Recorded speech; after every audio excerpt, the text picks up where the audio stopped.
My brothers and sisters, show your powerful NEA heart to a man who has given us his.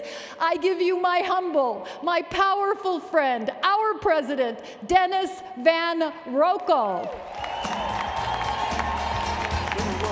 Help me, John and Shirley. I never seen you give me two better than I.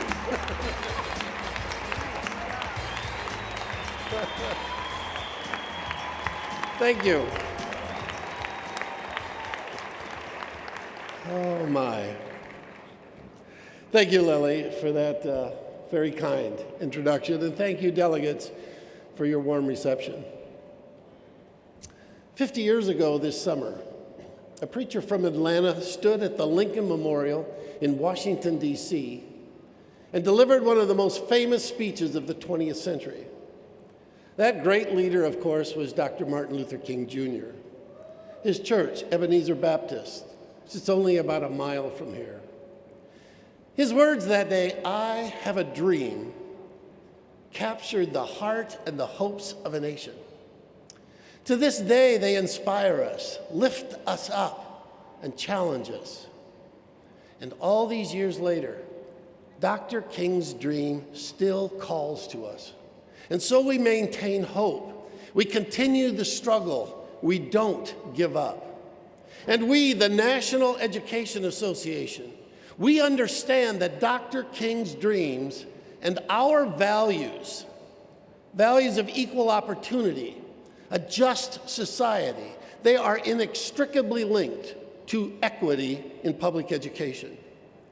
That connection, that link, makes us who we are. When we talk about DNA, specifically NEA's DNA, we mean the ideas and values that are central to our identity. As the science teachers in this room will gladly tell you, DNA comes in strands, and our DNA has three. One strand is for our work in social justice. This goes back to our beginning 156 years ago, before the Civil War, when 47 educators gathered for the call to create the NEA. Since then, we have been a strong and consistent voice for equal opportunity in education, economic and education, and civil rights for all. Another strand is standing up for the rights of our members and our affiliates. We do this at the bargaining table, in the courts, in the halls of the state legislatures, and in Congress. We engage in collective action every day, fighting attacks against public education, attacks on workers' rights and the middle class, wherever and whenever they arise. The third strand is our work as professionals. It's the reason we say NEA, we educate America. It's what we do every day as individuals, but also what we do together as an organization, working to lead our professions and taking responsibility for our own professional practice. We believe that each one of us, as an educator, plays a critical role in student success. If we didn't believe that, we wouldn't be here. These three strands of DNA are part of our nature. They are embodied in our core values, mission, and vision. And what binds these three strands together is the passion our members have for students and for public education. These three strands have guided us throughout our 156-year journey, even when that path at times was rocky. And at some points along the way, we reached crossroads, defining moments in our history. At these critical times, we always had the courage to pursue our dreams and to demonstrate our commitment through actions. The 1966 merger with the American Teachers Association, right here in Atlanta, was a pivotal moment in our work for social justice. That courageous action sent a message to the entire world about NEA and what we value. In the 47 years since, our commitment is evident throughout NEA's programs, activities, and training.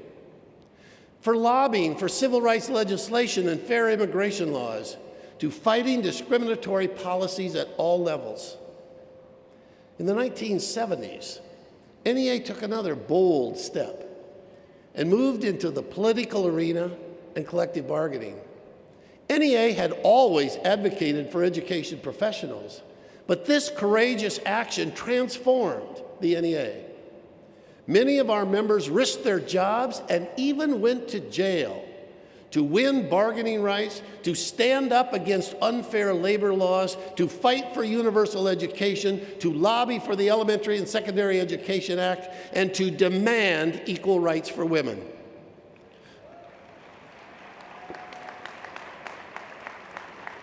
Those were defining moments for this association. Our leaders and our members overcame opposition, internal and external. They defeated fear and dared to take a stand, not only for themselves, but also for their students.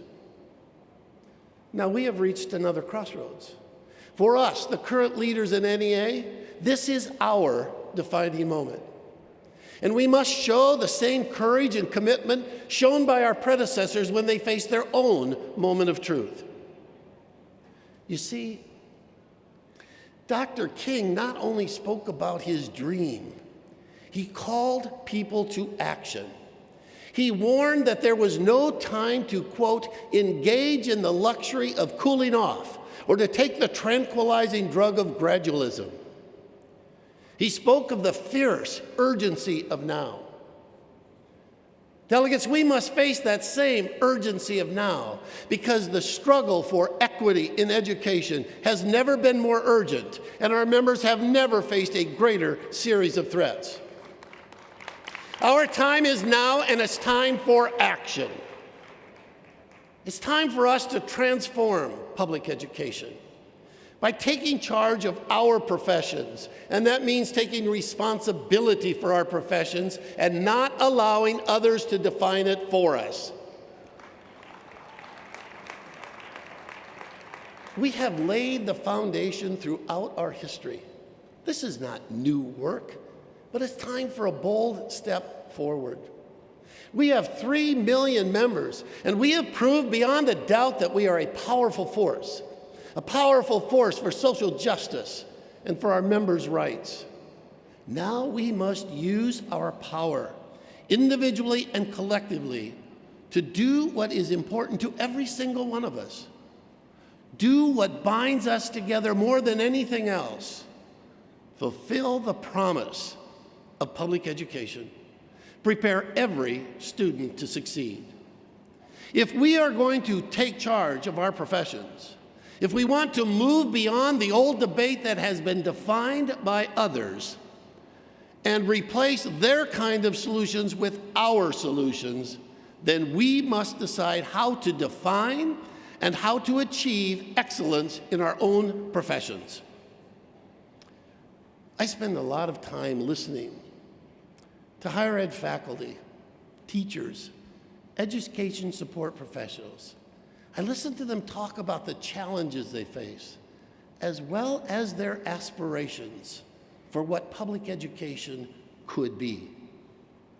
And I'm dismayed by the gap, the huge gap between the realities we live with each day and our own dreams for public education. The realities of inadequate funding, overuse and misuse of testing, misguided and unproven policies. They consume our time and energy as we tackle problem after problem, stopping what we don't want, debating other people's solutions. Meanwhile, our dreams of success for all students, love of learning, collaboration, and respect for all educators, those dreams seem to be placed on hold, and they seem too far away. The bad news is that our country has no shortage of people with ideas about how to change schools. They think anyone can be an education reformer, no experience or expertise necessary. Who are these people? I mean, some are probably well-meaning, they're just misguided.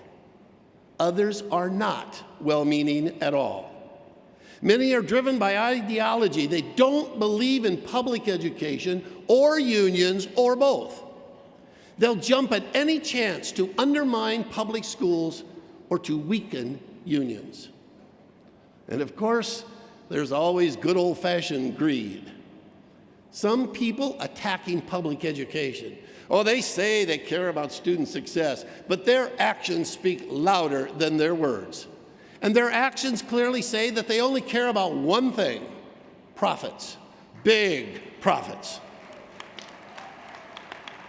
And they're willing to spend whatever it takes to divert public education funds into their own pockets. These people are in it for the money and notoriety. They want to produce movies about privatization and distract the public from the good things educators do every day. For them, good news doesn't sell. That's not a moneymaker. And make no mistake, when we see the push for their kind of policies in state after state, it is no coincidence. It is an orchestrated attack on public education. So we must fight back, and we are. Last March, we filed a lawsuit in Florida. One of the plaintiffs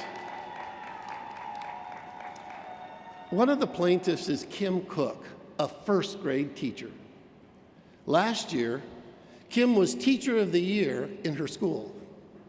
This year, she received an unsatisfactory rating, not based on her teaching, but on the test scores of 4th and 5th graders at a different elementary school.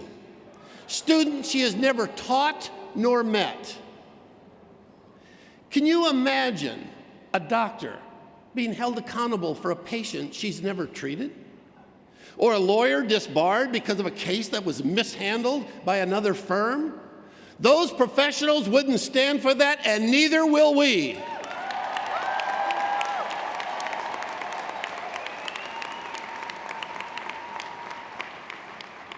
Let's be clear about this. We are not resistant to change, and we are not satisfied with the status quo, but we will resist short-sighted and damaging solutions for one simple reason: they don't work for students.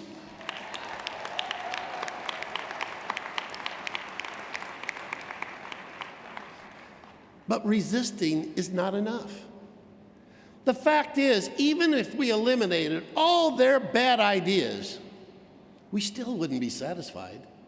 We will never be satisfied until every student has a great public school. Good, sustainable change doesn't just happen. Changing our complex educational system will be difficult, and it will require much from us. Even leading change from within cannot succeed if we too are not willing to change. We need to shift from focusing on what we don't want to focusing on what we do want. Maybe some of these folks will be satisfied. They'll be satisfied to talk about what's popular or profitable. But we must engage in conversations about why we do what we do, why it's worth doing, and why we are willing to act on what matters to us and our students. I've always been especially inspired by one Robert Kennedy quote. Some people see things as they are and ask why. I dream of things that never were and ask why not. For those who see things as they are, the conversation usually moves to blame and scapegoating and to solutions that don't address the real needs of students, solutions that undermine our efforts for equity. When I look at children who are just starting school, I can't help but think about the system as it currently is. And I know that many of them will not succeed, will not be given the opportunity to follow their dreams. 1 million dropouts a year. In 10 short years, 10 million young people facing the 21st century without hope or any real opportunities. Frankly, I'm just so tired of the negative know-it-alls, tired of only playing defense and fighting to stop the bad ideas that seem to come from all sides. Don't misunderstand. Of course we need to do that, and we will. But I also know that it drains me of my own dreams, of the things that inspired me as an educator. And I'm tired of our nation accepting as good enough a system that fails to deliver for all students, especially students of color and those who are poor. I want more. I want NEA in the nation to stand up and declare that we will no longer accept nor tolerate an educational system that doesn't live up to our American ideals.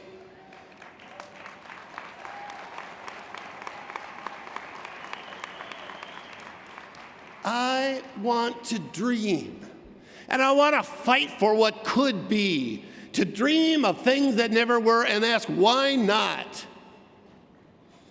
Each of you, just for a moment, think about your greatest hopes and aspirations. Imagine in your mind the school where you would want to work, where you want your kids and grandkids and everybody's kids to attend.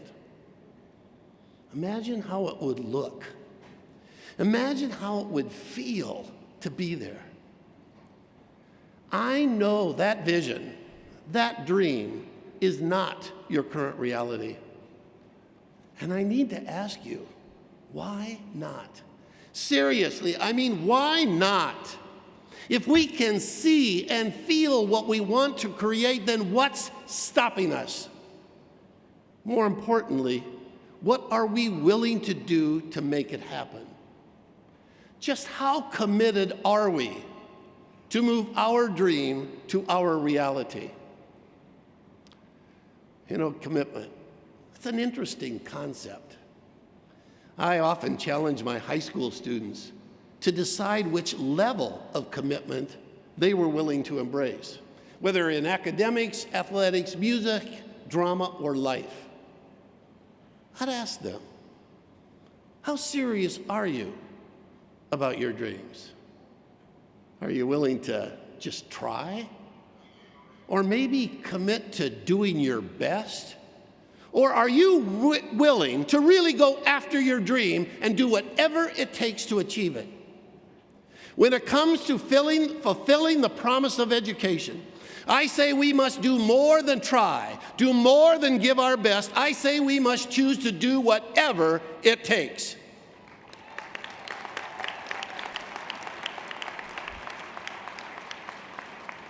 That choice to consciously choose to do whatever it takes, it empowers us in a way that fires me up, energizes, and inspires me. Imagine one of your newer members saying, "My union helped me realize my professional potential. I'm better at my practice because we not only demand excellence from our students and schools, we demand it of each other. My union creates the conditions for my students' success and my success." Imagine if all educators, including our ESPs, had real opportunities to improve through professional development. Imagine if educators had the time to learn, time to grow, and time to collaborate. And I don't mean after work and on weekends, but as part of their professional day.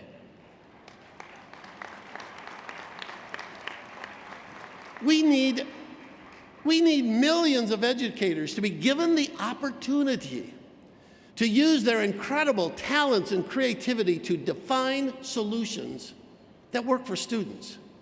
We need to empower our members to create change, student-centered, union-led change. We must embrace and engage all who work in public education. And that includes demanding demanding the professional respect and professional compensation our ESP members deserve.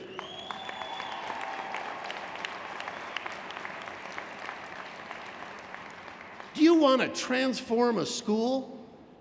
Bring together all the adults who work there and empower them to define student success, to create a plan to accomplish it, and then get out of their way and let them go. Education professionals working together can change the world. I don't mean sorta, kinda, maybe make a difference. They can change the world. I believe that. I know that because it's already happening. More students in New Jersey are taking advanced science courses thanks to a program of the New Jersey Center for Teaching and Learning, a center created by NJEA. This program has prepared more physics and science teachers than all of the universities in New Jersey combined. It started at the classroom level, and now NJEA and NEA is working to expand it to states across the country. Take a look at Rogers High School in Spokane, Washington. Suspensions are down and graduation rates are up, thanks to, in great part, to a home visit program organized by Debbie Chandler, WEA's ESP of the Year. In Arizona, accomplished teachers at Pinnacle Peak Elementary School help new teachers learn by allowing them to watch their classrooms in real time through webcams. In Montgomery County, Maryland, African American and Latino students not only are taking AP courses at a much higher rate than the national average, but the percentage of those who score a 3 or higher on the AP exam is double and triple the national average. That success was driven by collaboration and hard work. And they didn't just talk about cultural competence. Teachers developed a graduate program in equitable instruction where teachers learned about the impact of ethnicity in classrooms and culturally reflective practice. In Columbus, Ohio, students are staying in school and serving their community thanks to a union-led collaborative project in service learning. Our members like math teacher Peggy Brookins of Ocala, Florida, helped develop the new Common Core standards, and our members are helping one another prepare for the transition to these new standards. There are hundreds more of these examples in every corner of the country, and that's the kind of change I'm talking about, student-centered, union-led change. And we need to do more, lots more. And I know we can. Not only because it's already happening in some places, but also because I know what's in your hearts. I know the kind of energy you bring to this challenge. I know the passion and commitment that called each of you to your profession and what keeps you there day after day, despite all the challenges and obstacles. But good intentions are not enough. Hope alone is not a strategy. Wishing is not winning. It takes time and money to create programs, to provide professional training and support, and to collaborate with other educators. So we must empower our members to create change. You know, some don't like the association's focus on quality. Quality on the classroom and quality in schools, quality in our profession. But if we don't empower educators to take control to define quality, then who will? Congress? Governors? State politicians? Michelle Reed? Or maybe the Koch brothers? No, it must be us. It must be us. This is about educators as leaders, not just doers. It's about making policy decisions, not merely carrying out someone else's ideas. It's about leveraging our work, creating solutions so that it becomes greater than the sum of all of our own individual efforts. And there is an entity that absolutely can fulfill that role. It is our union, the National Education Association.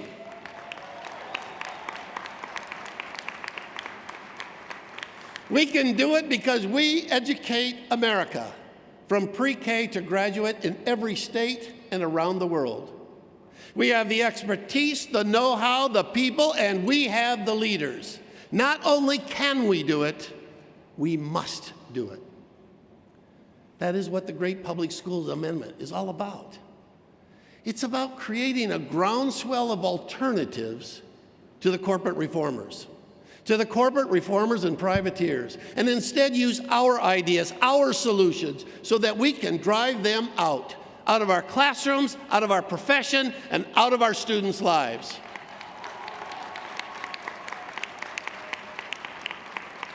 It's about giving our members resources and support to fight for their dreams of what education could be. It's about showing the nation that we are not only the experts in supporting student success, but that we are willing and able to accept responsibility for that success. I believe that over the long term, good ideas will drive out bad ideas. And that's why fighting bad ideas is not enough. We must be champions for quality in every classroom, every school. And we must use every tool at our disposal: lobbying, organizing, bargaining, our ideas, our energy. So if you are tired of a reporting system, a system that reports to parents and focuses only on test scores and not the whole child, then why not collaborate with your colleagues and create your own? If you and your colleagues can identify students right now who you think won't succeed in the current system, then why not go to the bargaining table or the community and demand interventions? If your district isn't providing professional development for the implementation of the Common Core state standards, then why not create your own using NEA support and resources? If kids in your neighborhood are denied the opportunity for quality pre-K, then why not sponsor union-led workshops for parents and provide them with ideas and tools to assist their children? And stop waiting or asking for permission. Proceed until apprehended.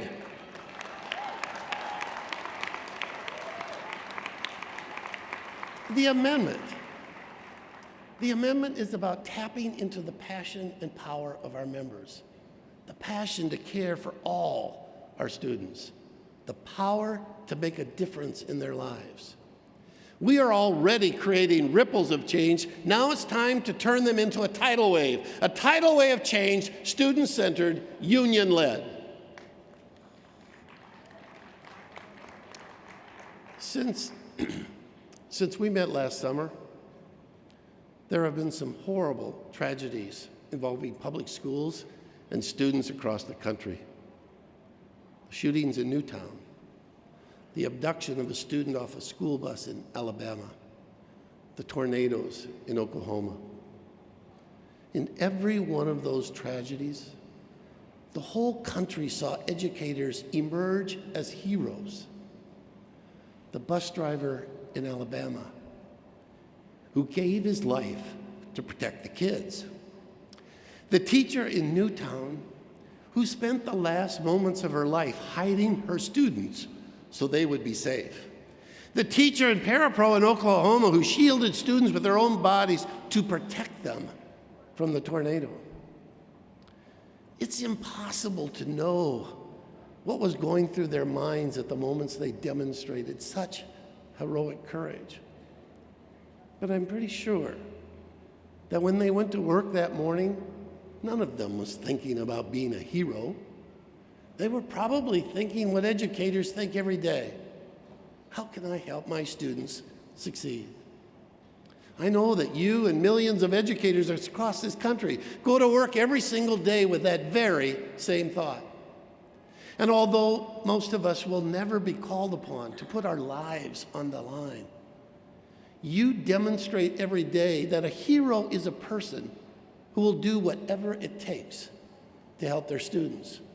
Every day you stand between them and the forces that would try to rip their dreams away, and you do it with courage, compassion, and dedications. As I look out at this audience, how many of you have ever stepped in to help a student who was being bullied in the hallway, on the playground, on a bus? Raise your hand. How many of you have done that? How many of you have comforted a student who was suffering because of trouble at home? Raise your hand. How many of you have reached into your own pocket to buy supplies or food for students who couldn't afford it? Yeah, raise your hand. How many of you chose education because you wanted to make a difference for students? Raise your hand. Look around this room. All the hands that were raised, that's what brought us into education. This room, our association, is full of heroes who every day show the courage to fight for their students' hopes and dreams. That courage is one of the first lessons we teach our students. You see, courage is not the absence of fear or uncertainty. Courage is the willingness to confront fear and uncertainty, and acting in spite of fear to pursue your dreams. That courage can be found even in the smallest act. Think about children first learning to raise their hands in class. You know, that can be a little scary. You think you know the right answer, but what if you're wrong? You want to ask the question, but you're too afraid, or maybe too shy. So students learn pretty quickly. It takes courage to raise your hand. It also takes courage for students to believe in their own dreams. And it takes courage for adults, too. It took courage 50 years ago for hundreds of thousands of people to march to Washington, D.C., demanding freedom, justice, and jobs. It took courage for Dr. King to stand before the nation and not only tell us his dream, but to demand action, not sometime in the future, but now. It took courage for NEA members to risk their jobs and their freedom to win the rights we have today. And yes, it will take courage for us to raise our hands today and show the nation that NEA, the largest labor union in the country, is committed to change, that we take responsibility for student success, and that we will empower our members to make those changes.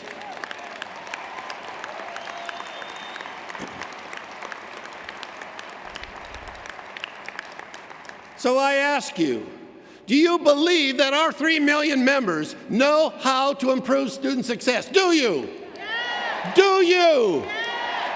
Do you believe this is our time to create union-led change for our classrooms?